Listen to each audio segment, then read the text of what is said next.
Hey guys, welcome back to the Readers. I hope you are having an amazing day. Let's get right into the stories. The first one is an entitled people story. Let me start from the beginning. I'm a civil engineer, and about 8 years ago, I bought what everyone called the crown jewel of our suburban development. It was this massive corner lot, easily twice the size of most others in the neighborhood, positioned perfectly with mature oak trees and a gentle slope that would be perfect for a custom home someday. The lot cost me a fortune, but I saw it as a long-term investment. My plan was to hold on to it until I was ready to build my dream retirement home. The neighborhood itself was one of those upscale developments where every house had to be approved by the Architectural Review Committee, and the HOA fees were steep enough to keep out anyone who wasn't serious about maintaining property values. When I bought the lot, I made sure to get every single document properly filed. Being an engineer, I'm pretty obsessive about paperwork and measurements. I had the lot professionally surveyed twice, got the original plat maps from the developer, and even had the HOA's approved site plan that showed exactly where I could build when the time came. For the first few years, everything was fine. I paid my HOA fees religiously, kept the lot mowed and maintained, and occasionally got compliments from neighbors about how nice it looked even though it was undeveloped.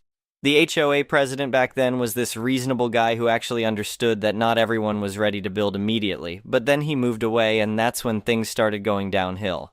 The new HOA president was this woman who lived in the massive house right next to my lot. I'd seen her around neighborhood events, and she always struck me as the type who had opinions about everything and wasn't shy about sharing them. She had this way of talking that made it clear she thought her ideas were the only ones that mattered. She started making comments about my lot pretty much as soon as she took over the HOA. Nothing direct at first, just passive-aggressive remarks at board meetings about how certain properties weren't living up to their potential and how undeveloped lots were becoming an eyesore. I knew she was talking about me, but I also knew I was completely within my rights to keep the lot undeveloped as long as I wanted. About 3 years ago, I got called away for an extended work assignment. My company was contracted to oversee a major infrastructure project that required me to relocate for almost 18 months. It was a huge career opportunity, and the money was too good to pass up. Before I left, I made arrangements with a local lawn service to keep the lot maintained, set up automatic payments for all my bills, and informed the HOA that I'd be away but that everything would continue to be properly maintained. I should have known that leaving that woman unsupervised for that long was a mistake. When I finally returned home in early spring, I was exhausted from the project and looking forward to getting back to normal life. I decided to drive by my lot just to check on things before heading to my apartment. What I saw made me think I was having some kind of stress-induced hallucination. There was a building on my property. Not a small building either. This was a massive structure, easily 3,000 square feet, with a full foundation, framed walls, a completed roof, and what looked like expensive stone and brick exterior work already in progress. It was clearly designed to match the main house next door, but it was absolutely, unquestionably, sitting on my lot. I sat in my car for probably 10 minutes just staring at it, trying to process what I was seeing. This wasn't some small encroachment or a fence that was a few feet over the property line. This was a full-sized building that had been deliberately constructed on my land. I pulled out my phone and started taking pictures from every angle, making sure to capture the timestamps. Then I went home and dug out all my property documents, the original survey, the plat maps, the lot numbers, everything. I spent the rest of the evening comparing the documentation to what I'd seen, and there was no question about it. That building was sitting squarely on my property, taking up probably 15% of the total lot. The next morning, I drove back to the lot with a measuring tape and my transit level. I located the original survey markers and did my own quick measurement. The building wasn't just barely over the property line, it was sitting a good 20 feet inside my boundaries. I was angry, but I'm not the type to go in screaming and making threats. I decided to handle this professionally and give them a chance to fix what I assumed had to be some kind of terrible mistake. I walked over to the main house and knocked on the door. The HOA president answered, and she seemed genuinely surprised to see me. "Oh, you're back," she said, like my return was somehow an inconvenience. "How was your work project?" "It went well," I replied, trying to keep my voice calm. "But I need to talk to you about the building you've constructed on my lot." Her whole demeanor changed immediately. Instead of looking surprised or concerned, she got this defensive look that made it clear this wasn't going to be the reasonable conversation I'd hoped for. "What building?" she asked, which was already a bad sign since we could literally see it from where we were standing. "The large structure that's been built on my lot," I said, pointing toward it. "I have all the original survey documents, and that building is clearly on my property." She actually laughed at me. Not a nervous laugh like someone who'd made an honest mistake, but this dismissive laugh that made it obvious she thought I was being ridiculous. "Oh, that old survey," she said, waving her hand like she was shooing away a fly. "The original developer obviously made some mistakes with those early plats. We had the area resurveyed last year, and it turns out that section was always part of our lot. Besides, your lot was sitting empty for so long that it was becoming an eyesore. We did the neighborhood a favor by improving the area." I felt my blood pressure rising, but I kept my voice steady. "I'd like to see that new survey you mentioned." "I don't have it with me right now," she said quickly, "but I'm sure we can sort this out through the HOA board. You should submit a formal complaint if you think there's been some kind of error." This was when I realized I wasn't dealing with an honest mistake. This woman had deliberately decided to steal part of my property, and she was trying to gaslight me into thinking I didn't know where my own boundaries were. "I'll be sending you a certified letter with copies of all my documentation," I told her. "I expect that structure to be removed from my property within 2 weeks. She just smiled at me with this condescending expression. "You do whatever you think is best, but I'd suggest you talk to a lawyer before you make any accusations you can't back up." That comment confirmed everything I needed to know. She wasn't planning to back down, and she clearly thought she had some kind of upper hand in this situation. I spent the next 2 days documenting everything. I took hundreds of photos from every possible angle, measured and remeasured the boundaries, and made copies of every document I had related to the property. I also did some research on the contractor whose sign was posted at the construction site. What I found was interesting. The building permits for the project listed the address as belonging to the HOA president's lot, but the actual footprint shown in the permit application was completely different from what had been built. Either the contractor had made a massive error or someone had deliberately provided false information to get the permits approved. I called the county planning office and spoke to one of the permit inspectors. When I explained the situation and provided my lot number, he told me something that made my blood boil. The HOA president had submitted a letter to the county claiming that she had purchased the section of my lot where the building was located, and she'd included what she claimed was a quitclaim deed. The inspector faxed me a copy of the letter and the fake deed. It was completely fraudulent. She had forged a document claiming that I had sold her part of my property, and she'd used that to get the building permits approved. This wasn't just a property line dispute anymore. This was outright fraud. I contacted a real estate attorney who specialized in property disputes and HOA issues. His name was mentioned in several online forums as someone who didn't mess around when it came to defending property rights. When I met with him and showed him all my documentation, his first comment was that this was one of the most clear-cut cases of property encroachment he'd ever seen. When I showed him the forged deed, he said we were looking at multiple felony charges if we wanted to pursue the criminal side of things. "But let's start with the civil case," he said. "We're going to file for an injunction to stop any further construction, a quiet title action to confirm your ownership, and a claim for ejectment and damages. We're also going to ask the court to order them to either remove the structure at their expense or purchase your entire lot at fair market value." "The entire lot?" I asked. "Absolutely," he replied. "They can't just steal part of your property and then expect to buy just that section. If they want to keep their building, they need to buy the whole thing. And given that this was done through fraud, we're going to ask for punitive damages as well." Within a week, my attorney had filed a comprehensive lawsuit against both the HOA president personally and the HOA as an organization. The lawsuit included claims for trespass, encroachment, slander of title, fraud, and intentional interference with property rights. The response was immediate and dramatic. I got a call from the HOA president 2 days after she was served with the lawsuit papers. She was no longer dismissive and condescending. She was angry and defensive. "This is completely ridiculous," she said. "You're going to destroy the neighborhood over a simple boundary dispute. Can't we work this out like reasonable adults?" "I tried to work it out reasonably," I reminded her. "You laughed at me and told me I didn't know where my own property lines were. Now it's in the hands of the court." "But think about the legal fees," she said. "This is going to cost both of us a fortune." "Actually," I replied, "my attorney is confident we'll recover all our legal fees from you when we win, so the only person who needs to worry about the cost is you." That seemed to sink in because she got quiet for a moment before trying a different approach. "Look," she said, "maybe we can just adjust the property lines. You still have plenty of space on your lot. We could draw up new deeds that reflect the current situation." I almost couldn't believe what I was hearing. She was literally asking me to give her part of my property for free to cover up the fact that she'd stolen it. "That's not going to happen," I told her. "You had your chance to remove the building when I first approached you. Now it's going to be settled in court." The next few months were a masterclass in watching someone who'd thought they were untouchable slowly realize they were in serious trouble. During the discovery phase of the lawsuit, my attorney was able to get copies of all the HOA board meeting minutes from the time period when the construction was approved. What we found was damning. The minutes showed that the HOA president had pushed through the approval for her building project in a special meeting where only 3 of the 7 board members were present. The 3 members who attended were all personal friends of hers.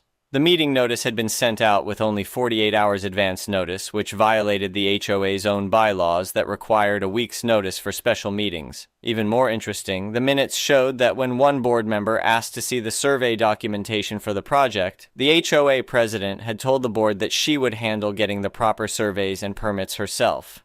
She'd essentially bypassed the normal review process that every other homeowner had to go through. We also discovered that she'd hired her brother-in-law's construction company for the project, and that she'd been paying for the work directly, rather than going through the normal HOA contracting procedures. This was a clear conflict of interest that should have required full board approval and competitive bidding, but the most damning evidence came from the contractor himself. When my attorney deposed him, he admitted that the HOA president had provided him with her own hand-drawn property survey that showed the building location was within her lot boundaries. He'd never seen an official survey, and he'd assumed that as the HOA president, she had the authority to determine where her property lines were. The contractor also revealed that when he'd questioned some of the measurements because they didn't seem to match up with the existing fence lines and landscaping, the HOA president had told him not to worry about it and to just build according to her drawings. By this point, it was clear that this wasn't a case of an honest mistake or a minor boundary dispute. The HOA president had deliberately and systematically defrauded the county permitting process,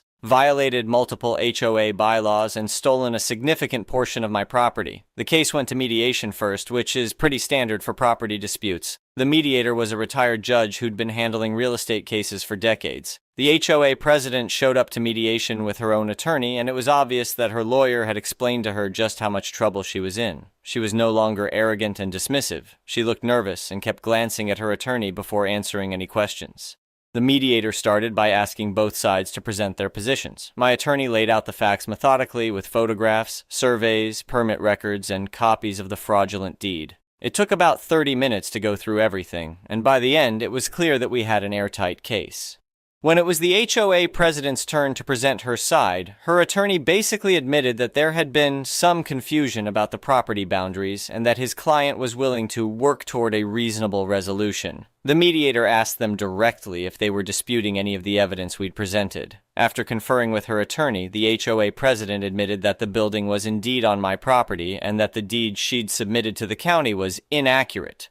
"So we're not really here to determine liability," the mediator said. "We're here to determine what the appropriate remedy should be." That's when things got really interesting. My attorney presented our demand. Either the building comes down immediately at the defendant's expense, along with payment of all our legal fees and damages for the loss of use of my property, or they purchase my entire lot at a price that reflects both its fair market value and the punitive nature of their actions. The HOA president's attorney tried to argue that requiring them to purchase the entire lot was excessive, and that we should be willing to accept just compensation for the portion of the lot that the building occupied. The mediator shut that down pretty quickly. "Your client didn't accidentally encroach a few feet over a property line," he said. "She conducted an elaborate scheme to steal a significant portion of someone else's property. She forged documents, violated HOA procedures, and committed what appears to be fraud. The victim doesn't have an obligation to minimize the consequences of those choices."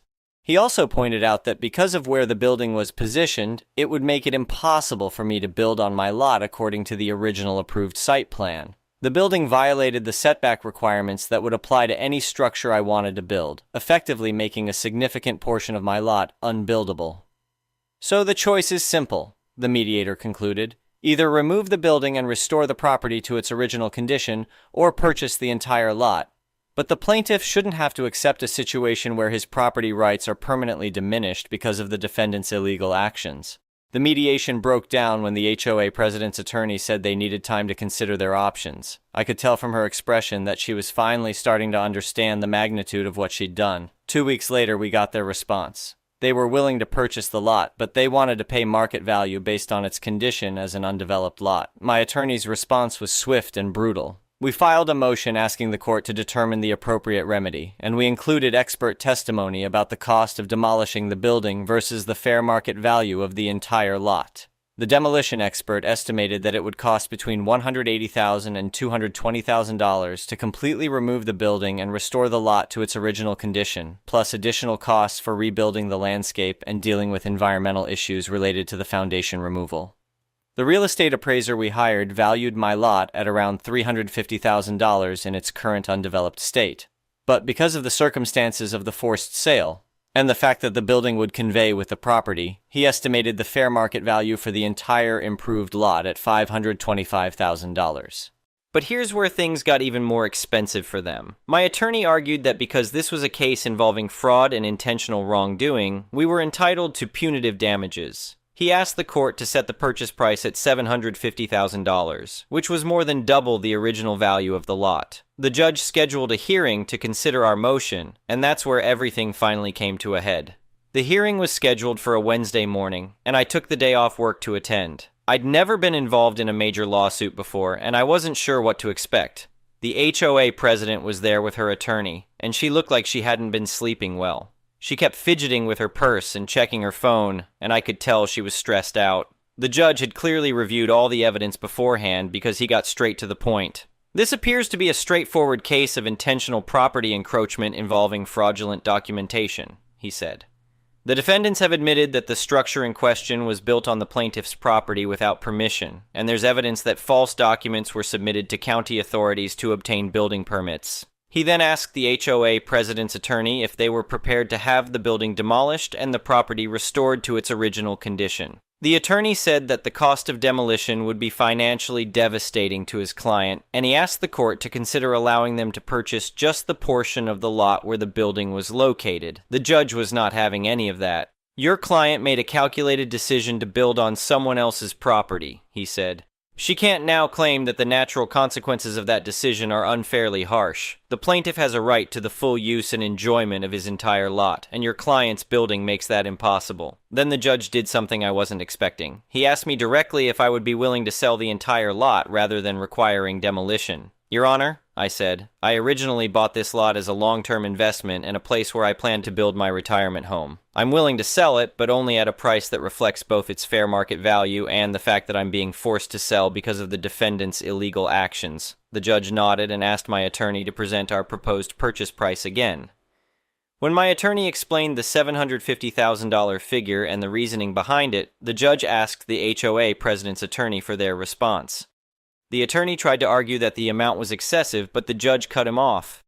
"Your client committed fraud to steal part of someone else's property," the judge said. "The plaintiff is entitled to be made whole, and that includes compensation for the forced sale of his property. If the defendants can't afford the consequences of their actions, they should have considered that before building on land they didn't own." The judge then gave them a choice: pay $750,000 for the lot within 60 days, or demolish the building and pay all associated costs plus legal fees within 90 days. The HOA president's attorney asked for a brief recess to confer with his client. When they came back, they agreed to purchase the lot. I walked out of that courthouse feeling like justice had actually been served. But the story doesn't end there, because the consequences for the HOA president were just getting started. Within a week of the court order, word had gotten around the neighborhood about what had happened. I'm not sure how the details leaked out, but pretty soon everyone knew that their HOA president had cost the organization $750,000 by trying to steal part of a neighbor's property. The HOA's insurance company initially tried to deny coverage for the settlement, arguing that the policy didn't cover intentional criminal acts. This meant that the HOA was going to have to come up with the money on its own, which meant a massive special assessment for every homeowner in the neighborhood. The math was brutal. With about 200 homes in the development, each homeowner was looking at an assessment of almost $4,000 to cover the cost of their president's fraud. You can imagine how well that went over. The HOA president was voted out of office at an emergency meeting that was so contentious they had to hire security. I heard from neighbors that she was essentially shouted down when she tried to explain her actions, and that several homeowners threatened to sue her personally for the money they were being forced to pay.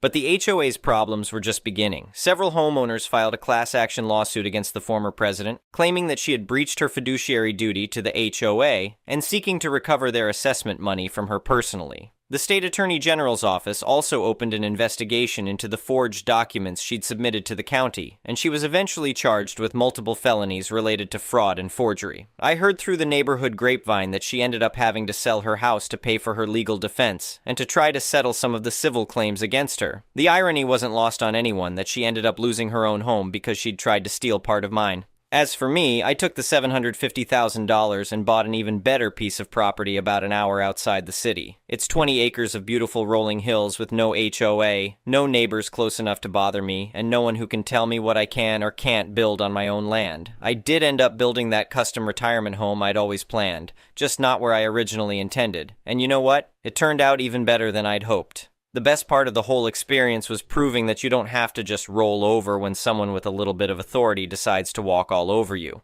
I knew my rights, I had my documentation in order, and I was willing to fight for what was mine. The lesson here is simple. Keep your paperwork organized, know your property boundaries, and don't let anyone intimidate you into giving up what's rightfully yours. Sometimes the best revenge really is a perfectly documented legal case. I taught them a lesson and came out on top. The next one is a malicious compliance story. Years ago, I managed a fast food franchise with a staff of teenagers. They were great kids, and between all the horsing around and romantic subplots, the work got done. I ran things fairly loosely, and we had a good arrangement where I'd pretend not to notice they were having a water fight out the back, but when I did go out to check, all the dishes would be done. As long as nobody's parents called to complain about the sopping wet teenager that arrived home, everything was fine. Other managers ran things in a more traditional way, with rules and time clocks, also a valid management strategy.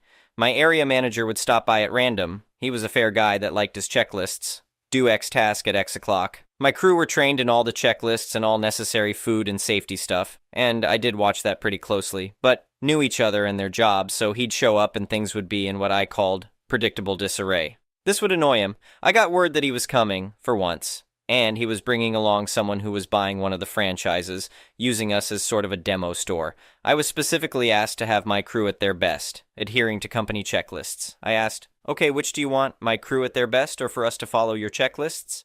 Both. My crew did their best work, vaguely supervised with god-awful music piped in through an unauthorized MP3 player and a manager on hand in case a Karen showed up. Water fights and crude insults on the fridge door were common, and they'd routinely lock each other in the walk-in freezer. I was fine with all this because when a bus of hungry football fans showed up 20 minutes to closing and ordered a feast, my crew hustled and we still got out on time. They knew their crap and did it their way. My cashiers would trade based on their needs, so everyone got a moment to have a drink or pee without interrupting service. My line cook would run all 3 stations from his station, ensuring perfect coordination and hot, fresh food. I only interfered when it was necessary and was able to be backup for everyone. But stick to the company-issued checklists? Okay. I pulled everyone off the line individually and revised the appropriate checklists with them to make sure everyone knew what they were supposed to be doing. I passed on the order that today's shift was to be run using the checklists, and everyone should do the best they could. It was chaos. Dinner rush hit and bought a slew of just off-duty paramedics from the nearby hospital. Fresh off shift, tired from a training session, and hungry. But my checklist planning had only allowed for a Tuesday night dinner rush of people on their way home picking up dinner. I had reserves, but without a crew who worked in sync, each taking the spot they were best suited to, I was stuck with bodies and slots doing the best they could. I had my newest crew member in the drive-thru being shouted at by customers sick of waiting, my best line cook standing miserably by the fryer, and the bubbly pair that usually handled front counter having alternate nervous breakdowns in the drinks fridge. No cleaning got done, I had nobody free to prep more food, customers were pissed at the lengthy waits, and we completely ran out of some products. Instead of the usual finish time, my crew got 2 hours overtime before I sent them home and took a photo of the remaining devastation to send to the area manager, who was already regretting his instructions. The new franchise owner had been disappointed at the staff's lack of initiative dealing with an unexpectedly busy shift, and felt it was a lack of effective training. He was also uncomfortable at the amount of running around shouting a manager has to do when things turn to absolute crap. I got a coffee the next morning and something that could have been an apology if you squinted. My crew got a round of frozen Cokes, and "Are you following the checklist?" became the new way to say someone had screwed up. The next one is an entitled people story. I'm in a sharing mood. This happened back when I was a teenager, over 30 years ago, and was in a lot better shape. I was, and still am, only 5'5" but I worked out and practiced martial arts. I was toned, but not super buff, and you couldn't see my muscles with the baggy clothes I was wearing. I was on an international flight in economy class while my parents used reward points to go to first class. I didn't care because I would take Dramamine and sleep through the flight as much as possible. I put my luggage in the overhead compartment and was sitting in my aisle seat getting as comfortable as I could on a Continental Airlines flight. Then some entitled jerk, middle-aged man, walked up and ordered me to move. I was getting slightly groggy from the Dramamine already and just stared at him. He then told me I was in his seat and needed to move. I told him I was in the seat assigned to my ticket and he must have the wrong seat. He started yelling at me, calling me a stupid idiot, and threatened to yank me up by my hair if I didn't move out of his seat. I told him if he laid a finger on me, I would beat the ever-loving crap out of him. He demanded to see my ticket. I told him I didn't have to show him crap. A flight attendant heard the raised voices and walked over to see what the problem was. He was flailing his arms and yelling, "This stupid idiot is in my seat and won't move!" The flight attendant asked to see my ticket and I showed it to her. She said that I was in the correct seat. She then asked to see his ticket and he showed it to her begrudgingly, insisting that the flight attendant was wrong. She looked at it and told him that his ticket was for the seat behind me. He turned even redder than he already was and looked away. He couldn't bring himself to make eye contact with me and mumbled something as he got in the seat behind me. I laughed at him and went back to trying to take a nap. Lucky for him, I didn't like to recline the seats, so I stayed upright the whole flight. The flight was 11 HRs, so it gave him time to calm down. I don't remember any interactions with him when the flight landed, though. The next one is an entitled parent story, so for some background, hi. I work at a small mom-and-pop reptile shop. I'm 20 and trans-mask and autistic. Despite having been hired to only take care of the reptiles, because I love reptiles more than I like people, my manager and boss trust me to open and run the shop by myself. I don't have a problem with this, I'm just setting the scene. So a month or two ago, I was asked to open the shop. I of course went to open, and when I got there, I saw a woman standing outside with two young boys, probably around like 6 and 8. No clue how long she was standing there since I got there just before opening time. As I'm getting out of my car and getting out my key to open the shop, one of the young boys looks at me and says, "Is that Daddy? Who's that?" I just stay silent because I have no idea how to respond to that. Despite being trans-mask, at that time I was only maybe on my first week of testosterone, so I didn't, and still don't, look like a guy, much less a dad. If anything, most people tease me for looking like I should be in middle school. Anyways, the woman looks at me and says, "Ignore him, he's autistic," to which I respond, "Oh, no worries, I'm on the spectrum as well, I understand." I open the shop and this kid is still thinking I'm his dad or something, while also at the same time asking to his mom who I am, and at the same time addressing me with female pronouns, which normally I'd be quick to correct, but I felt now was not the time. The woman was telling the boy to stop, and I'm not great with social cues, but if she's telling him to stop, that tells me I have no obligation to answer him. So I get them a mouse for their snake as requested, all goes well. When I go to ring him up, the kid starts with his barrage of the same questions again. I'm uncomfortable because I don't know if I should answer or not due to the woman telling him to be quiet, and because I generally just do not like small children. But after a while of him continuing to refer to me with female pronouns, I speak up and awkwardly say, well, firstly, I'm a boy. And before I could tell the kid my name to get him to be quiet, she suddenly barks at me, "He doesn't know any of that gender stuff, just tell him your name." I'm taken aback by this, but I do that. Tell the kid my name. Then he says, "Oh, he's not Daddy," and seems to be content. She then takes her kids and storms out while another customer comes in. He asks what happened since apparently she looked mad. Hard for me to tell, can't read people well. Plus, she kinda has resting idiot face. So I have him the spark notes of what happened, to which he found ridiculous and quite hilarious. I went to get him a rodent as requested too. While I was upstairs picking out a good-sized rat, I hear him talking to someone with a female voice. I then hear the words "Mama Bear," and in the back of my mind I'm thinking, that better not be that Karen. And surprise, surprise. Soon as I come down the stairs, I see her bleached blonde hair standing by the rack of UV and heat bulbs glaring up at me. I don't even get a chance to give the man his rat before she tells me she wants to talk to me for a moment. She then proceeds to tell me how I disrespected her and her son, and how he's sitting in the car crying. He was completely happy and content when they left. Wouldn't be surprised if he was crying because of her yelling. She then once again ranted on about how he doesn't understand gender stuff and that she wants to report me to my manager. She doesn't even let me get a single word in, and as she storms off, I say back to her, "Ma'am, I didn't do anything to disrespect you or your son. I would also like to once again bring up that I am autistic as well, and I don't understand people much, but I do try my best." She doesn't even react to that as she storms off. I was hoping she'd understand and sympathize since she has an autistic kid of her own, unless she's one of those people who assume that since I'm higher functioning than her son, that I am not actually autistic. But I end up going about the rest of the day normally, and relay the story to some friends, to which they all agree she was completely delusional, and I thought that was the end of it. Until she came back yesterday. I wasn't alone this time. Had a coworker, gonna call him Damien, with me sitting at the register.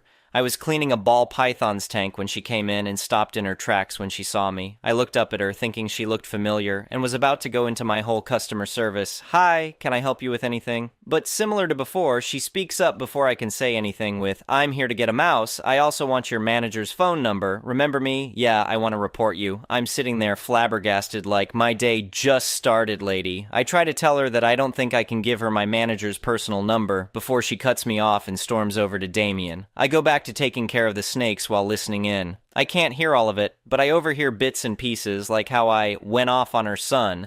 All I did was tell him I was a boy, and how she wants the security feed from that day with audio. I doubt she remembers what the exact day it was. I don't. Also, the security cameras, I'm pretty sure, automatically delete everything after a week, and my boss would probably rather do anything than search through security feed. I'm kinda pissed about this woman, but I don't say anything until Damien passes by, to which I whisper to him, "She's a Karen. I'll explain when she leaves," to which he gives me a knowing look and nods.